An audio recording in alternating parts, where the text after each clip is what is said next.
ಕಾಶ್ಮೀರ ಕಣಿವೆಯಲ್ಲಿ ಭಾರತೀಯ ಸೇನೆಯು ಉಗ್ರರ ರಣಬೇಟೆ ಮುಂದುವರೆಸಿದೆ. 70 ಉಗ್ರರ ಅಡಗುತಾಣಗಳನ್ನು ಯೋಧರು ಪತ್ತೆ ಹಚ್ಚಿದ್ದಾರೆ. ಈ ಮೂಲಕ ಕಾಡಿನಲ್ಲಿ ನಿರ್ಮಿಸಿರುವಂತಹ ಈ ಅಡಗುತಾಣಗಳಲ್ಲಿ 1 ತಿಂಗಳಿಗೆ ಆಗುವಷ್ಟು ದಿನಸಿ ಸಂಗ್ರಹಿಸಿರುವುದು ಗೊತ್ತಾಗ್ತಾ ಇದೆ. ಪಹಲ್ಗಾಮ್ ಉಗ್ರರ ದಾಳಿ ನಂತರ ಪಾಕಿಸ್ತಾನ ಮತ್ತು ಭಾರತದ ನಡುವೆ ಯುದ್ಧದ ಉದ್ವಿಗ್ನತೆ ಹೆಚ್ಚಾಗ್ತಾ ಇದ್ದು, ಕೇಂದ್ರ ಸಚಿವಾಲಯ ಮಹತ್ವದ ನಿರ್ದೇಶನವನ್ನು ನೀಡಿದೆ. ನಾಳೆ ಪೂರ್ಣ ಪ್ರಮಾಣದ ನಾಗರಿಕ ರಕ್ಷಣಾ ಅಣಕು ಕವಾಯತು ನಡೆಸುವಂತೆ ಎಲ್ಲಾ ರಾಜ್ಯಗಳಿಗೆ ಕೇಂದ್ರ ಸೂಚಿಸಿದೆ. 1971ರ ಬಾಂಗ್ಲಾ ವಿಮೋಚನಾ ಯುದ್ಧದ ಬಳಿಕ ಭಾರತದಲ್ಲಿ ಇಂತಹ ತಾಲೀಮು ನಡೀತಾ ಇರುವುದು ಇದೇ ಮೊದಲು. ದೇಶಾದ್ಯಂತ ಪಾಕ್ ವಿರುದ್ಧ ಯುದ್ಧ ಸಾರಬೇಕು ಎಂಬ ಕೂಗು ವ್ಯಕ್ತವಾಗ್ತಾ ಇದೆ.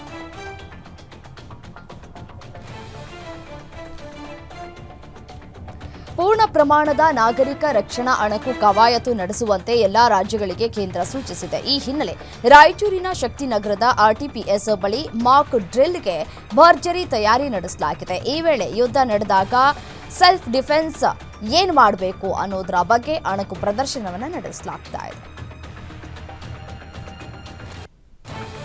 ಪಹಲ್ಗಾಮ್ ದಾಳಿಯಲ್ಲಿ ಭದ್ರತಾ ವೈಫಲ್ಯ ಎದ್ದು ಕಾಣ್ತಾ ಇದೆ ಅಂತ ಕಾಂಗ್ರೆಸ್ ಅಧ್ಯಕ್ಷ ಮಲ್ಲಿಕಾರ್ಜುನ ಖರ್ಗೆ ಹೇಳಿದ್ದಾರೆ. ದಾಳಿಗೂ 3 ದಿನಗಳ ಮುಂಚೆಯೇ ಗುಪ್ತಚರ ಇಲಾಖೆ ಮಾಹಿತಿ ನೀಡಿತ್ತು. ಮೋದಿಯವರಿಗೆ ಗುಪ್ತಚರ ಇಲಾಖೆ ದಾಳಿ ಸಂಭವದ ವರದಿ ನೀಡಿತು. ಹೀಗಾಗಿ ಪ್ರಧಾನಿ ಮೋದಿ ಕಾಶ್ಮೀರ ಪ್ರವಾಸ ರದ್ದುಗೊಳಿಸಿದ್ರು.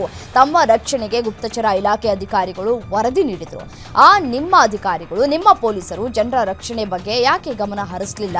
ಗಡಿ ಭದ್ರತಾ ಪಡೆ ನಿರ್ಲಕ್ಷ್ಯ ಮಾಡಿದ್ಯಾಕೆ ಅಂತ ಪ್ರಶ್ನಿಸಿದ್ದಾರೆ.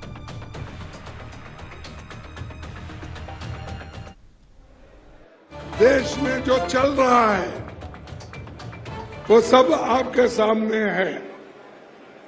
22 तारीख को देश में एक बहुत बड़ा भयंकर आतंकवादी हमला हुआ। 26 बेगुनाह लोग मारे गए और सरकार ने ये माना कि इंटेलिजेंस फेल्यूर है, इसको हम सुधारेंगे। जब ये मालूम है आपको, तो आप अच्छी व्यवस्था क्यों नहीं करें?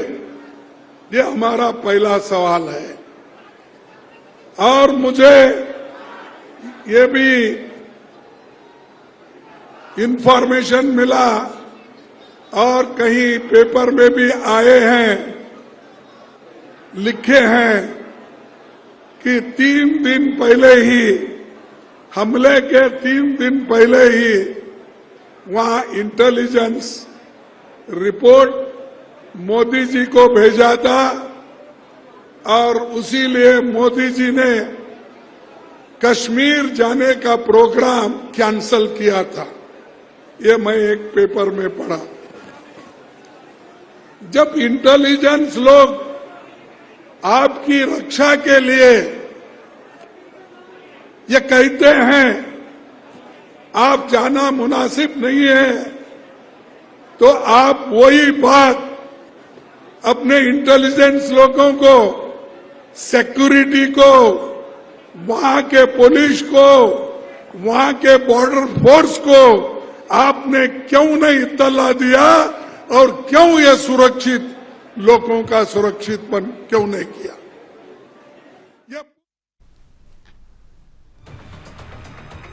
ಜಮ್ಮು ಕಾಶ್ಮೀರ ಉಗ್ರರ ದಾಳಿ ವಿಚಾರಕ್ಕೆ ಸಂಸದ ಬಿವೈ ರಾಘವೇಂದ್ರ ಪ್ರತಿಕ್ರಿಯಿಸಿದ್ದಾರೆ. ಶಿವಮೊಗ್ಗದಲ್ಲಿ ಮಾತನಾಡಿದ ಅವರು, ಈ ಘಟನೆಯನ್ನ ಇಡೀ ವಿಶ್ವದ ಜನರು ಖಂಡನೆ ಮಾಡಿದ್ದಾರೆ. ಪ್ರಧಾನಿ ಮೋದಿ ಪಾಕಿಸ್ತಾನ ಪ್ರೇರಿತ ಭಯೋತ್ಪಾದಕರಿಗೆ ಉತ್ತರ ನೀಡುವುದಕ್ಕೆ 5 ರಾಜತಾಂತ್ರಿಕ ಕ್ರಮ ತೆಗೆದುಕೊಂಡಿದ್ದಾರೆ. ಪ್ರಧಾನಿಯವರ ನಿರ್ಣಯಕ್ಕೆ ಶಕ್ತಿ ತುಂಬುವ ಕೆಲಸ ಎಲ್ಲರೂ ಮಾಡ್ತಾ ಇದ್ದಾರೆ. ಅಕ್ರಮವಾಗಿ ನೆಲೆಸಿದ ಪಾಕ್ ಪ್ರಜೆಗಳನ್ನ ಅವರ ದೇಶಕ್ಕೆ ಕಳುಹಿಸಲಾಗ್ತಾ ಇದೆ ಅಂತ ಹೇಳಿದರು.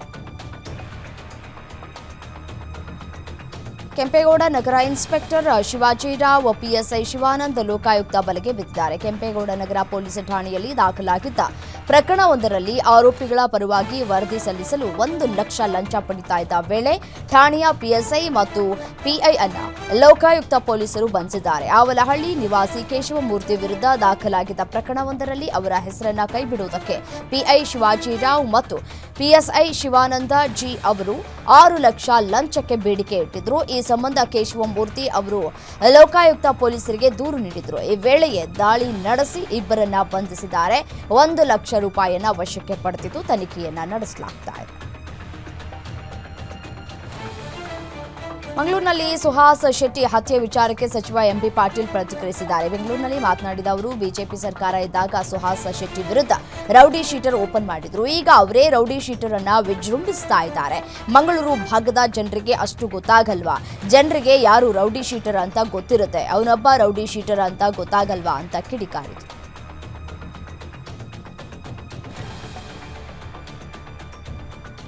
ಬಿಜೆಪಿ ಆಡಳಿತದಲ್ಲೇ ಸುಹಾಸ್ ಶೆಟ್ಟಿಗೆ ರೌಡಿ ಶೀಟರ್ ಪಟ್ಟ. ಆಗ ಯಾಕೆ ಸುಮ್ಮನಿದ್ರಿ? ನೆಲಮಂಗಲದಲ್ಲಿ ದಿನೇಶ್ ಗುಂಡೂರಾವ್ ಖಂಡನೆಯನ್ನು ವ್ಯಕ್ತಪಡಿಸಿದ್ದಾರೆ. ಹಿಂದೂ ಕಾರ್ಯಕರ್ತನೆಂದು ಹೇಳುವ ಬಿಜೆಪಿಗರು ರೌಡಿ ಶೀಟರ್ ಹಾಕಿದಾಗ ಯಾಕೆ ಪ್ರತಿಭಟಿಸಲಿಲ್ಲ? ಎಲ್ಲ ಧರ್ಮ, ಎಲ್ಲ ರಾಜಕೀಯ ಪಕ್ಷಗಳಲ್ಲಿ ರೌಡಿ ಶೀಟರ್ ಇರ್ತಾರೆ. ಅಶೋಕ್ ವಿಜಯೇಂದ್ರ, ಶೋಭಾ ಕರಂದ್ಲಾಜೆ ಸುಮ್ಮನೆ ಆರೋಪ ಮಾಡ್ತಾರೆ. ರೌಡಿ ಶೀಟರ್ ಅನ್ನ ಮಹಾತ್ಮ ಮಾಡಿದ್ದು ನೀವೇ. ನೆಲಮಂಗಲದಲ್ಲಿ ಬಿಜೆಪಿ ವಿರುದ್ಧ ದಿನೇಶ್ ಗುಂಡೂರಾವ್ ಖಂಡನೆಯನ್ನು ವ್ಯಕ್ತಪಡಿಸಿದ್ದಾರೆ. ವಾಣಿಜ್ಯ ಮಂಡಳಿ ಅಧ್ಯಕ್ಷ ನರಸಿಂಹಲು ಬೈಟ್.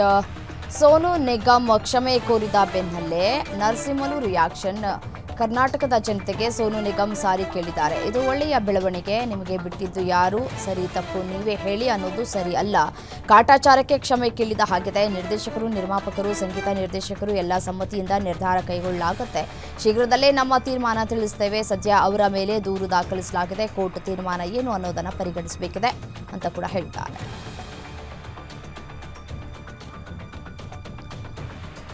ಸಫಾರಿ ಹೋಗಿದ್ದ ಪ್ರವಾಸಿಗರ ಎದುರೇ ಜಿಂಕೆಯನ್ನ ಬೇಟೆಯಾಡಿದ್ದ ಹುಲಿಯ ವಿಡಿಯೋ ಸಾಮಾಜಿಕ ಜಾಲತಾಣದಲ್ಲಿ ವೈರಲ್ ಆಗಿದೆ. ಬಂಡೀಪುರದಲ್ಲಿ ವ್ಯಾಘ್ರನ ಭರ್ಜರಿ ಬೇಟೆಯನ್ನ ಕಂಡು ಸಫಾರಿಗರು ಒಂದು ಕ್ಷಣ ಆತಂಕಕ್ಕೆ ಒಳಗಾಗಿದ್ದಾರೆ. ಬಂಡೀಪುರದ ವಾಹನಗಳಲ್ಲಿ ಸಫಾರಿ ನಡೆಸ್ತಾ ಇದ್ದಾಗ ಪ್ರವಾಸಿಗರ ಕಣ್ಣೆದುರಲ್ಲೇ ಹುಲಿಯ ಬಾಯಿಗೆ ಜಿಂಕೆ ಸಿಲುಕಿದೆ. ಈ ಕ್ಷಣವನ್ನ ಪ್ರವಾಸಿಗರು ತಮ್ಮ ಮೊಬೈಲ್ ಮತ್ತು ಕ್ಯಾಮೆರಾದಲ್ಲಿ ಸೆರೆಯಾಗಿದೆ. ಭಾರೀ ಗಾತ್ರದ ಜಿಂಕೆಯನ್ನ ಹುಲಿ ಕಚ್ಚಿ ಎಳೆದೊಯ್ತಾ ಇರುವ ದೃಶ್ಯ ಸಾಮಾಜಿಕ ಜಾಲತಾಣದಲ್ಲಿ ವೈರಲ್ ಆಗಿದೆ.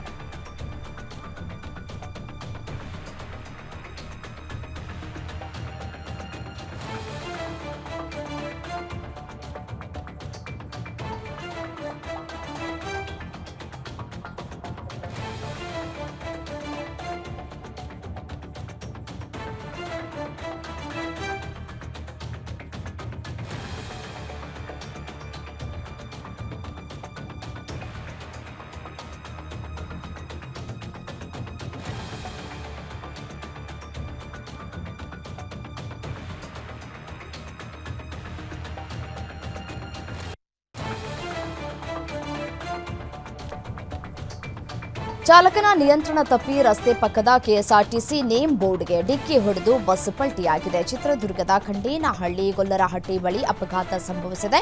ರಸ್ತೆ ಪಕ್ಕದ ನೇಮ್ ಬೋರ್ಡ್ಗೆ ಡಿಕ್ಕಿ ಹೊಡೆದು ಬಸ್ ಪಲ್ಟಿಯಾಗಿ ಬಸ್ನಲ್ಲಿ ಇದ್ದಂತಹ ಓರ್ವ ಸಾವನ್ನಪ್ಪಿದ್ದಾನೆ. 26ಕ್ಕೂ ಹೆಚ್ಚು ಜನರು ಗಾಯಗೊಂಡಿದ್ದಾರೆ. ಗಾಯಾಳುಗಳನ್ನು ಆಸ್ಪತ್ರೆಗೆ ದಾಖಲಿಸಲಾಗಿದೆ. ಯಾದಗಿರಿಯಿಂದ ಚಳ್ಳಕೆರೆ ಮಾರ್ಗದಲ್ಲಿ ಬೆಂಗಳೂರಿಗೆ ತೆರಳುತ್ತಾ ಇದ್ದ ವೇಳೆ ಅಪಘಾತ ಸಂಭವಿಸಿದೆ. ಬಸ್ನಲ್ಲಿ ಇದ್ದಂತಹ ಶಹಾಪುರ ಮೂಲದ ಶಿವಪ್ಪ ಸ್ಥಳದಲ್ಲಿಯೇ ಮೃತಪಟ್ಟಿದ್ದಾರೆ. ಸ್ಥಳಕ್ಕೆ ಚಳ್ಳಕೆರೆ ಪೊಲೀಸರು ಭೇಟಿ ಕೊಟ್ಟು ಪರಿಶೀಲನೆ ನಡೆಸಿದ್ದಾರೆ. ಈ ಸಂಬಂಧ ಚಳ್ಳಕೆರೆ ಪೊಲೀಸ್ ಠಾಣೆಯಲ್ಲಿ ಪ್ರಕರಣ ದಾಖಲಾಗಿದೆ. ಕ್ಷುಲ್ಲಕ ಕಾರಣಕ್ಕೆ ಮಾರಕಾಸ್ತ್ರದಿಂದ ಕೊಚ್ಚಿ ಮಹಿಳೆಯನ್ನ ಕೊಲೆ ಮಾಡಲಾಗಿದೆ. ಕಲಬುರಗಿಯ ಅಫ್ಜಲ್ಪುರ ತಾಲೂಕಿನ ಬಂದರವಾಡ ಗ್ರಾಮದಲ್ಲಿ ಘಟನೆ ನಡೆದಿದೆ. ಲಕ್ಕಮ್ಮಳ ಮನೆಗೆ ನುಗ್ಗಿ ಮಾರಕಾಸ್ತ್ರದಿಂದ ಕೊಚ್ಚಿ ಕೊಲೆಗೈದಿದ್ದಾರೆ. ಲಕ್ಕಮ್ಮ ದೊಡ್ಡಮನಿ ಕೊಲೆಯಾದ ದುರ್ದೈವಿ. ಮನೆ ಕಟ್ಟುವ ವಿಚಾರಕ್ಕೆ ಕೊಲೆ ನಡೆದಿರುವಂತಹ ಶಂಕೆ ವ್ಯಕ್ತವಾಗಿದೆ. ಸಂತೋಷ್ ಮಂಜುನಾಥ ವಿರುದ್ಧ ಕೊಲೆ ಆರೋಪ ಕೇಳಿಬಂದಿದೆ. ಈ ಸಂಬಂಧ ದೇವಲಗಾಣಗಾಪುರ ಪೊಲೀಸ್ ಠಾಣೆಯಲ್ಲಿ ಪ್ರಕರಣ ದಾಖಲಾಗಿದೆ. ಆರೋಗ್ಯ ಇಲಾಖೆ ತಂತ್ರಜ್ಞಾನ ಸಿಬ್ಬಂದಿ ಅನುಮಾನಾಸ್ಪದವಾಗಿ ಸಾವನ್ನಪ್ಪಿರುವ ಘಟನೆ ರಾಯಚೂರಿನ ಠಾಕೂರ್ ಲೇಔಟ್ನಲ್ಲಿ ನಡೆದಿದೆ. ಆರೋಗ್ಯ ಇಲಾಖೆ ತಂತ್ರಜ್ಞಾನ ಸಿಬ್ಬಂದಿ ಅನುಮಾನಾಸ್ಪದ ಸಾವನ್ನಪ್ಪಿರುವ ಘಟನೆ ರಾಯಚೂರಿನ ಠಾಕೂರ್ ಲೇಔಟ್ನಲ್ಲಿ ನಡೆದಿದೆ. ಮೃತ ಮಂಜುನಾಥ್ ಸರ್ಕಾರಿ ಆರೋಗ್ಯ ಕೇಂದ್ರದ ಲ್ಯಾಬ್ ಟೆಕ್ನಿಷಿಯನ್ ಆಗಿ ಕೆಲಸವನ್ನ ಮಾಡ್ತಾ ಇದ್ರು. ಪತ್ನಿ ಲಕ್ಷ್ಮಿ ಮತ್ತು ಇಬ್ಬರು ಮಕ್ಕಳೊಂದಿಗೆ ಮಸ್ಕಿ ಪಟ್ಟಣದಲ್ಲಿ ವಾಸವಾಗಿದ್ದಂತಹ ಮಂಜುನಾಥ್ 2 ದಿನದಿಂದ ನಾಪತ್ತೆಯಾಗಿದ್ರು. ನಂತರ ಮಸ್ಕಿ ಪಟ್ಟಣದ ಹೊರಭಾಗದಲ್ಲಿ ಹೆಣವಾಗಿ ಪತ್ತೆಯಾಗಿದ್ದಾರೆ. ಚರಂಡಿ ಬಳಿ 2 ದಿನ ನಿಂತಲ್ಲೇ ನಿಲ್ಲಿಸಲಾಗಿದ್ದ ಬೈಕ್ ಅನ್ನು ಪರಿಶೀಲಿಸಿದಾಗ ಘಟನೆ ಬೆಳಕಿಗೆ ಬಂದಿದೆ. ಸ್ಥಳಕ್ಕೆ ಮಸ್ಕಿ ಪೊಲೀಸರು ಭೇಟಿ ಕೊಟ್ಟು ಪರಿಶೀಲನೆ ನಡೆಸಿ ಮೃತ ಮಂಜುನಾಥ್ ಪತ್ನಿ ಲಕ್ಷ್ಮಿ ನೀಡಿದ ದೂರಿನ ಅನ್ವಯ ತನಿಖೆಯನ್ನ ಮುಂದುವರಿಸಲಾಗಿದೆ. Rowdy sheeter Karthik murder case ಸಂಬಂಧಪಟ್ಟಂತೆ ಕೊಲೆ ಆರೋಪಿಗಳನ್ನು ಮೈಸೂರು ಜಿಲ್ಲಾ ಪೊಲೀಸರು ಹೆಡೆಮುರಿ ಕಟ್ಟಿದ್ದಾರೆ. ಪ್ರಕರಣದಲ್ಲಿ ಭಾಗಿಯಾಗಿದ್ದ ಒಟ್ಟು 6 ಆರೋಪಿಗಳನ್ನು ಪೊಲೀಸರು ಬಂಧಿಸಿದ್ದಾರೆ. ಆರೋಪಿಗಳಾದ ಪ್ರವೀಣ್, ಆನಂದ್ ಗೌಡ, ಅವಿನಾಶ್, ಚಂದು, ರವಿ ಶೆಟ್ಟಿ ಸೇರಿದಂತೆ 6 ಆರೋಪಿಗಳನ್ನು ಬಂಧಿಸಿ ಪೊಲೀಸರು ತೀವ್ರ ವಿಚಾರಣೆಯನ್ನು ನಡೆಸ್ತಾ ಇದ್ದಾರೆ. ಸಾಲಬಾಧೆ ತಾಳಲಾರದೆ ರೈತ ಆತ್ಮಹತ್ಯೆ ಮಾಡಿಕೊಂಡ ಘಟನೆ ಮೈಸೂರಿನ ಪಿರಿಯಾಪಟ್ಟಣದಲ್ಲಿ ನಡೆದಿದೆ. ಪರಮೇಶ್ ಆತ್ಮಹತ್ಯೆಗೆ ಶರಣಾಗಿರುವಂತಹ ರೈತ ಸಹಕಾರ ಸಂಘಗಳಲ್ಲಿ 3 ಲಕ್ಷ ಸಾಲ, ಜಾನ್ ಡೀರ್ ಟ್ರ್ಯಾಕ್ಟರ್ ಮೇಲೆ ಸಾಲ, ಜೊತೆಗೆ ಕೈ ಸಾಲ ಮಾಡಿಕೊಂಡು ಮನನೊಂದು ಗ್ರಾಮದ ತೋಟದಲ್ಲಿ ಮರಕ್ಕೆ ನೇಣು ಬಿಗಿದುಕೊಂಡು ಆತ್ಮಹತ್ಯೆಯನ್ನು ಮಾಡಿಕೊಂಡಿದ್ದಾರೆ. ಸ್ಥಳಕ್ಕೆ Bylakuppe police sub inspector D R Ravikumar ಭೇಟಿ ನೀಡಿ ಪರಿಶೀಲನೆ ನಡೆಸಿದ್ದಾರೆ. ಬೈಲುಕುಪ್ಪೆ ಪೊಲೀಸ್ ಠಾಣೆಯಲ್ಲಿ ಪ್ರಕರಣ ದಾಖಲಾಗಿದೆ. ಕ್ಷುಲ್ಲಕ ಕಾರಣಕ್ಕೆ ಗಲಾಟೆಯಾಗಿದೆ. ಒಬ್ಬ ಸ್ಥಳದಲ್ಲೇ ಸಾವನ್ನಪ್ಪಿದ್ದಾನೆ. ರಾಯಚೂರು ನಗರದ ಸಿಯತಲಾ ಬಡಾವಣೆಯಲ್ಲಿ ಘಟನೆ ನಡೆದಿದೆ. ಸಣ್ಣ ವಿಚಾರಕ್ಕೆ ಶುರುವಾದ ಗಲಾಟೆ ಕೊಲೆಯಲ್ಲಿ ಅಂತ್ಯವಾಗಿದೆ. ಓಂ ಸಿಂಗ್ ಮೃತಪಟ್ಟ ವ್ಯಕ್ತಿ. ಗಾಯಾಳು ರಮೇಶ್ನನ್ನ ರಿಮ್ಸ್ ಆಸ್ಪತ್ರೆಗೆ ದಾಖಲು ಮಾಡಿ ಚಿಕಿತ್ಸೆ ನೀಡಲಾಗ್ತಾ ಇದೆ. ಸದ್ಯ 4 ಆರೋಪಿಗಳನ್ನು ಪೊಲೀಸರು ಬಂಧಿಸಿದ್ದಾರೆ. ಶಿವ, ಬ್ರಿಜ್ಪಾಲ, ಬಾಲಿಕಾ ಹಾಗೂ ಗಣೇಶ್ ಬಂಧಿತ ಆರೋಪಿಗಳು. ಈ ಸಂಬಂಧ ಸದಾರ್ ಬಜಾರ್ ಪೊಲೀಸ್ ಠಾಣೆಯಲ್ಲಿ ಪ್ರಕರಣ ದಾಖಲಾಗಿದೆ. ದಾವಣಗೆರೆ ನಗರದ ಬನ್ನಿ ಮಹಾಕಾಳಿ ದೇವಸ್ಥಾನದಲ್ಲಿ ದೇವಿಯ ಬೆಳ್ಳಿ ಕಿರೀಟ ಕಳ್ಳತನವಾಗಿದೆ. ಜೈನ್ ಲೇಔಟ್ನಲ್ಲಿರೋ ದೇಗುಲದಲ್ಲಿ ಘಟನೆ ನಡೆದಿದ್ದು ತಡವಾಗಿ ಬೆಳಕಿಗೆ ಬಂದಿದೆ. ಪಂಚೆ ಹಾಕೊಂಡು ಬಂದಿರೋ ದುಷ್ಕರ್ಮಿಯೊಬ್ಬ ಕಿರೀಟ ಕದ್ದು ಜೇಬಿನಲ್ಲಿ ಇಟ್ಕೊಂಡು ಹೋಗಿರುವಂತಹ ದೃಶ್ಯ ಸಿಸಿಟಿವಿಯಲ್ಲಿ ಸೆರೆಯಾಗಿದೆ. ಬಡಾವಣೆ ಠಾಣೆಯಲ್ಲಿ ಪ್ರಕರಣ ದಾಖಲಾಗಿದ್ದು ಪೊಲೀಸರು ಕಳ್ಳನ ತಲಾಶ್ ನಡೆಸ್ತಾ ಇದ್ದಾರೆ.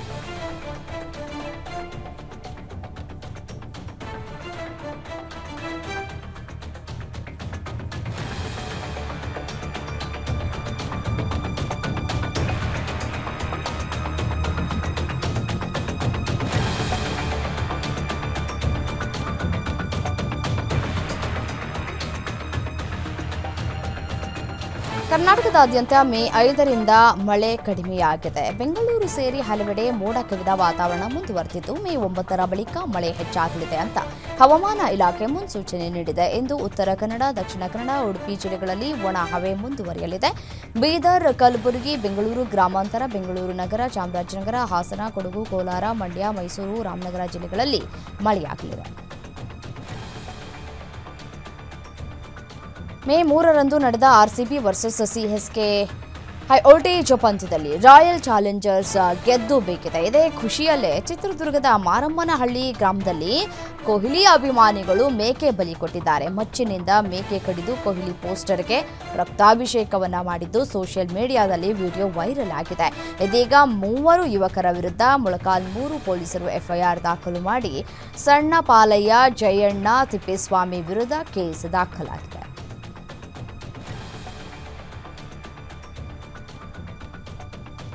ಕಂಟ್ರೋಲ್ ಸಿಗದೆ ಟ್ರಾನ್ಸ್ಫಾರ್ಮರ್ಗೆ ಕಾರು ಡಿಕ್ಕಿಯಾದ ಡೆಡ್ಲಿ ಆಕ್ಸಿಡೆಂಟ್ ದೃಶ್ಯ ಸಿಸಿಟಿವಿಯಲ್ಲಿ ಸೆರೆಯಾಗಿದ್ದು ಘಟನೆಯಲ್ಲಿ ಕಾರು ಚಾಲಕನಿಗೆ ಗಾಯಗಳಾಗಿದ್ದಾವೆ. ಬಾಣಸಿವಾಡಿ ಸಂಚಾರಿ ಪೊಲೀಸ್ ಠಾಣಾ ವ್ಯಾಪ್ತಿಯಲ್ಲಿ ಘಟನೆ ನಡೆದಿದೆ. ಸದ್ಯ ಚಾಲಕನಿಗೆ ಆಸ್ಪತ್ರೆಯಲ್ಲಿ ಚಿಕಿತ್ಸೆ ಮುಂದುವರೆದಿದೆ. ಮೆಸ್ಕಾಂ ನಿರ್ಲಕ್ಷ್ಯಕ್ಕೆ 5 ವರ್ಷದ ಮಗು ಮೃತಪಟ್ಟಿರುವ ಘಟನೆ ತುಮಕೂರಿನ ಗೋರಘಟ್ಟ ಗ್ರಾಮದಲ್ಲಿ ನಡೆದಿದೆ. ಪೋಷಕ ಶೆಟ್ಟಿ ಎಂಬ ಮಗು ಮನೆ ಮುಂದೆ ಆಟವಾಡ್ತಾ ಇದ್ದಾಗ ತುಂಡಾಗಿ ಬಿದ್ದಿದ್ದ ವಿದ್ಯುತ್ ತಂತಿ ಮುಟ್ಟಿದೆ. ಇದರಿಂದ ವಿದ್ಯುತ್ ಪ್ರವಹಿಸಿ ಸ್ಥಳದಲ್ಲೇ ಸಾವನ್ನಪ್ಪಿದ್ದು ಕುಟುಂಬಸ್ಥರ ಆಕ್ರಂದನ ಮೂಗಿಲು ಮುಟ್ಟಿದೆ. ಮೆಸ್ಕಾಂ ಅಧಿಕಾರಿಗಳ ನಿರ್ಲಕ್ಷ್ಯಕ್ಕೆ ಗ್ರಾಮಸ್ಥರು ಆಕ್ರೋಶವನ್ನು ವ್ಯಕ್ತಪಡಿಸ್ತಾ ಇದ್ದಾರೆ. ಕಾರು ಲಾರಿ ನಡುವೆ ಸಂಭವಿಸಿದ ಭೀಕರ ಅಪಘಾತದಲ್ಲಿ 5 ಸಾವನ್ನಪ್ಪಿದ್ದಾರೆ. ಈ ಘಟನೆ ಹುಬ್ಬಳ್ಳಿಯ ಇಂಗಳಹಳ್ಳಿ ಕ್ರಾಸ್ ಬಳಿ ನಡೆದಿದೆ. ಕಾರು ಚಾಲಕನ ನಿಯಂತ್ರಣ ತಪ್ಪಿ ಮುಂದೆ ಬರ್ತಾ ಇದ್ದ ಲಾರಿಗೆ ಡಿಕ್ಕಿ ಹೊಡೆದಿದೆ. ಶಿವಮೊಗ್ಗ ಮೂಲದ ಶ್ವೇತಾ, ಅಂಜಲಿ, ವಿಠ್ಠಲ, ಶಶಿಕಲಾ ಮೃತ ದುರ್ದೈವಿಗಳು. ಸ್ಥಳಕ್ಕೆ ಹುಬ್ಬಳ್ಳಿ ಗ್ರಾಮೀಣ ಪೊಲೀಸರು ಭೇಟಿ ನೀಡಿ ಪರಿಶೀಲನೆ ನಡೆಸಿದ್ದಾರೆ.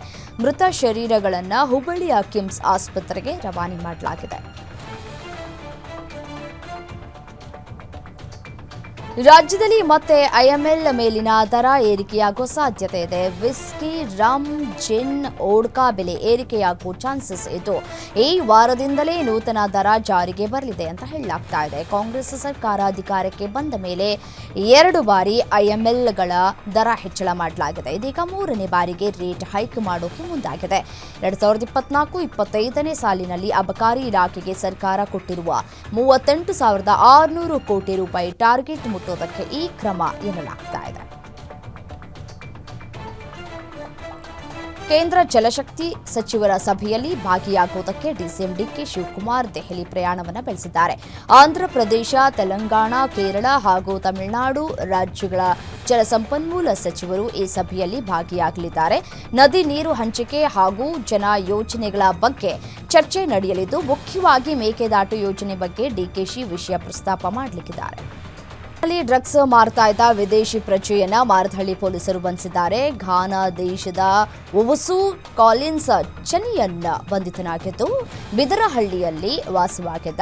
ಮೆಡಿಕಲ್ ವೀಸಾದಲ್ಲಿ ಭಾರತಕ್ಕೆ ಬಂದಿದ್ದ ಈತ ಈ ಹಿಂದೆಯೂ ಡ್ರಗ್ಸ್ ಕೇಸ್ನಲ್ಲಿ ಅರೆಸ್ಟ್ ಆಗಿದ್ದ. ಆಗ ಈತನನ್ನ ಭಾರತದಿಂದ ಒದ್ದು ಓಡಿಸಲಾಗಿತ್ತು. ಆದ್ರೀಗ ಮತ್ತೆ ಬಂದು ಡ್ರಗ್ಸ್ ದಂಧೆಯಲ್ಲಿ ತೊಡಗಿದ್ದ ಈತನಿಂದ 50 ಲಕ್ಷ ರೂಪಾಯಿ ಮೌಲ್ಯದ ಮಾದಕ ವಸ್ತುಗಳನ್ನು ವಶಕ್ಕೆ ಪಡೆದುಕೊಳ್ಳಲಾಗಿದೆ. 15,000 ನಗದು, ತೂಕದ ಯಂತ್ರ, ಕಾರು, ಬೈಕ್ನ ವಶಕ್ಕೆ ಪಡೆದುಕೊಳ್ಳಲಾಗಿದೆ. ಕ್ರಿಕೆಟ್ ವಿಚಾರಕ್ಕೆ ಯುವಕರ ನಡುವೆ ಗಲಾಟೆ ನಡೆದು ಕೊಲೆಯಲ್ಲಿ ಅಂತ್ಯವಾಗಿದೆ. ಮಧ್ಯಾಹ್ನ ಕಿರಿಕ್ ನಡೆದಿದ್ದು, ರಾತ್ರಿ ಕುಡಿದ ಮೊತ್ತಲ್ಲಿ ಹೊಡೆದಾಡಿಕೊಂಡಿದ್ದಾರೆ. ಶಿವಮೊಗ್ಗದ ಭದ್ರಾವತಿ ಹೊಸಮನೆ ಬಡಾವಣೆಯಲ್ಲಿ ಈ ಘಟನೆ ನಡೆದಿದೆ. 23 ವರ್ಷದ ಅರುಣ್ ಮೃತ ಯುವಕ ಆಗಿದ್ದು, 20 ವರ್ಷದ ಸಂಜಯ್ ಎಂಬಾತನಿಗೆ ಗಂಭೀರ ಗಾಯವಾಗಿದೆ. ಪ್ರಕರಣಕ್ಕೆ ಸಂಬಂಧಪಟ್ಟಂತೆ ಭದ್ರಾವತಿ ಪೊಲೀಸರು ಇಬ್ಬರನ್ನ ಬಂಧಿಸಿದ್ದಾರೆ. ವಿಜಯಪುರದ ಖಾಸಗಿ ಶಾಲಾ ಕಾಲೇಜುಗಳಲ್ಲಿ ನಡೀತಾ ಇರುವಂತಹ ಡೊನೇಷನ್ ಹಾವಳಿ ತಡೆಯುವಂತೆ ಆಗ್ರಹಿಸಿ ಜಿಲ್ಲಾಧಿಕಾರಿ ಕಚೇರಿ ಎದುರು ಪ್ರತಿಭಟನೆ ನಡೆಸಲಾಗಿದೆ. ದಲಿತ ವಿದ್ಯಾರ್ಥಿ ಪರಿಷತ್ ವತಿಯಿಂದ ಪ್ರತಿಭಟನೆ ನಡೆಸಿದ್ರು. ಖಾಸಗಿ ಶಾಲಾ ಕಾಲೇಜುಗಳಲ್ಲಿ ಶಿಕ್ಷಣದ ಹೆಸರಿನಲ್ಲಿ ಬಡವರ ರಕ್ತ ಹೀರುವ ಕೆಲಸ ಆಗ್ತಾ ಇದೆ. ಸರ್ಕಾರ ನಿಗದಿಪಡಿಸಿದ ಶುಲ್ಕ ಹೊರತುಪಡಿಸಿ ಹೆಚ್ಚುವರಿ ಹಣ ಪಡೆದು ಅದಕ್ಕೆ ಯಾವುದೇ ರಸೀದಿ ನೀಡದೆ ವಿದ್ಯಾರ್ಥಿಗಳು ಮತ್ತು ಪೋಷಕರನ್ನ ವಂಚಿಸಲಾಗ್ತಾ ಇದೆ. ಖಾಸಗಿ ಶಿಕ್ಷಣ ಮಾಫಿಯಾಗೆ ಸರ್ಕಾರ ಕೂಡಲೇ ಕಡಿವಾಣ ಹಾಕಬೇಕು ಅಂತ ದಲಿತ ವಿದ್ಯಾರ್ಥಿ ಪರಿಷತ್ ಪದಾಧಿಕಾರಿಗಳು ಆಗ್ರಹಿಸಿದ್ದಾರೆ. ಪಾಕ್ ಪ್ರಜೆಗಳನ್ನ ಹೊರಗೆ ಹಾಕುವಂತೆ ಒತ್ತಾಯಿಸಿ ಯಾದಗಿರಿಯಲ್ಲಿ ಜಿಲ್ಲಾ ಬಿಜೆಪಿ ಘಟಕದ ವತಿಯಿಂದ ಪ್ರತಿಭಟನೆ ನಡೆಸಿದ್ರು. ಯಾದಗಿರಿ ಜಿಲ್ಲಾಧಿಕಾರಿ ಕಚೇರಿ ಎದುರು ಬಿಜೆಪಿ ಜಿಲ್ಲಾಧ್ಯಕ್ಷ ಬಸವರಾಜ ವಿಭೂತಿಹಳ್ಳಿ ನೇತೃತ್ವದಲ್ಲಿ ಪ್ರತಿಭಟನೆ ನಡೆಸಲಾಯಿತು. ರಾಜ್ಯ ಸರ್ಕಾರದ ವಿರುದ್ಧ ತೊಲಗಲಿ ಪಾಕಿಸ್ತಾನ ಪ್ರಜೆಗಳು ತೊಲಗಲಿ ಅಂತ ಧಿಕ್ಕಾರ ಕೂಗುತ್ತಾ ಆಕ್ರೋಶವನ್ನು ವ್ಯಕ್ತಪಡಿಸಿದ್ದಾರೆ. ಈ ಪ್ರತಿಭಟನೆಯಲ್ಲಿ 10 ಬಿಜೆಪಿ ಕಾರ್ಯಕರ್ತರು ಭಾಗಿಯಾಗಿದ್ದರು. ಇಲ್ಲಿಯವರೆಗೆ ಕನ್ನಡ ಚಿತ್ರರಂಗದಲ್ಲಿ ಗ್ಲಾಮರಸ್ ಪಾತ್ರಗಳ ಮೂಲಕ ಸಿನಿಪ್ರಿಯರ ಗಮನ ಸೆಳೆದಿದ್ದ ನಟಿ ರಾಗಿಣಿ ದ್ವಿವೇದಿ ಈಗ ಕಂಟೆಂಟ್ ಆಧಾರಿತ ಸಿನಿಮಾಗಳತ್ತ ಒಲವನ್ನು ತೋರ್ತಾ ಇದ್ದಾರೆ. ಅಂದಹಾಗೆ ರಾಗಿಣಿ ಅಭಿನಯಿಸ್ತಾ ಇರುವಂತಹ ಹೊಸ ಸಿನಿಮಾ ಸರ್ಕಾರಿ ನ್ಯಾಯಬೆಲೆ ಅಂಗಡಿ. ಸದ್ಯ ಈ ಚಿತ್ರದ ಮುಹೂರ್ತ ನೆರವೇರಿದ್ದು, ಮೊದಲ ದೃಶ್ಯಕ್ಕೆ ನಟ ಶ್ರೀನಾಥ್ ಕ್ಲಾಪ್ ಮಾಡಿ ಚಾಲನೆ ನೀಡಿದ್ದಾರೆ. ಇದೇ ವೇಳೆ ಸಚಿವ ಕೆಎಚ್ ಮುನಿಯಪ್ಪ, ಶಾಸಕ ಎಲ್ ಶಿವರಾಮೇಗೌಡ, ಟಿ ಕೃಷ್ಣಪ್ಪ, ಭಾಮಾ ಹರೀಶ್ ಭಾಗಿಯಾಗಿದ್ದರು. ತೇಜುಮೂರ್ತಿ ಮತ್ತು ಎಸ್ ಪದ್ಮಾವತಿ ಚಂದ್ರಶೇಖರ್ ಜಂಟಿಯಾಗಿ ನಿರ್ಮಿಸ್ತಾ ಇರುವ ಚಿತ್ರಕ್ಕೆ ಬಿ ರಾಮಮೂರ್ತಿ ಆಕ್ಷನ್ ಕಟ್ ಹೇಳ್ತಾ ಇದ್ದಾರೆ. ಮೆಟ್ಗಾಲ 2025 ಫ್ಯಾಷನ್ ಹಬ್ಬದ ರಂಗು ಜೋರಾಗಿದೆ. ದೇಶ ವಿದೇಶದ ಸೆಲೆಬ್ರಿಟಿಗಳು ಆಗಮಿಸಿ ಇಲ್ಲಿ ಪೋಸ್ ಕೊಡ್ತಾ ಇದ್ದಾರೆ. ಭಾರತದ ಅನೇಕ ಸೆಲೆಬ್ರಿಟಿಗಳಿಗೆ ಈ ಕೆಂಪು ಹಾಸಿನ ಮೇಲೆ ನಡೆಯೋದಕ್ಕೆ ಅವಕಾಶ ಸಿಕ್ಕಿದೆ. ಇದರಲ್ಲಿ king Khan Shahrukh costume look ಏನಿದೆ ಅದು ಗಮನ ಸೆಳೆದಿದೆ. ಬ್ಲ್ಯಾಕ್ ಅಂಡ್ ಬ್ಲ್ಯಾಕ್ನಲ್ಲಿ ಕಾಣಿಸಿಕೊಂಡಿರೋ ಶಾರುಖ್ ದಿಲ್ಜಿತ್ ಡಿಸೋಜಾ ಮಹಾರಾಜರ ರೀತಿಯಲ್ಲಿ ಉಡುಪನ್ನ ಧರಿಸಿ ರೆಡ್ ಕಾರ್ಪೆಟ್ ಮೇಲೆ ವಾಕ್ ಮಾಡಿದ್ದಾರೆ. ಜೊತೆಗೆ ತಮ್ಮ ಐಕಾನಿಕ್ ಪೋಸ್ ಕೂಡ ಕೊಟ್ಟಿದ್ದಾರೆ.